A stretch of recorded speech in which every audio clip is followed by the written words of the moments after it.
大家问千万字，大家要跟大家做伙来捌一日。热天大家爱去耍水，就算讲伫咧游水池、游泳池有救生员，同款嘛都爱注意安全。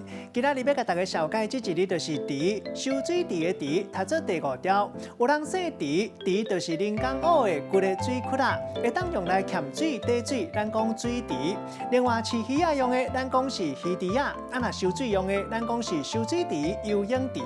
分开来讲，亲像是水池啊，同款一窟，无一定有水的所在，咱嘛讲池。像讲室内跳舞的所在，咱讲是舞池。带大家做伙来了解两个词。头一个读做电池，较古早嘛有人讲是电药，代表用机械以外形式，把能量直接转化做电能的物质。第二个词读做池沼，代表是踏落去会当潜水、底水的所在。咱用一句话来举例，甲这两个词合做伙。譬如讲，较早池沼放饲鱼仔，路边的电火拢是斗电池、食电药。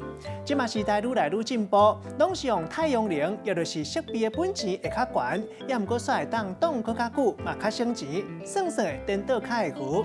今仔日了解这一日读做池，提供给观众朋友来参考。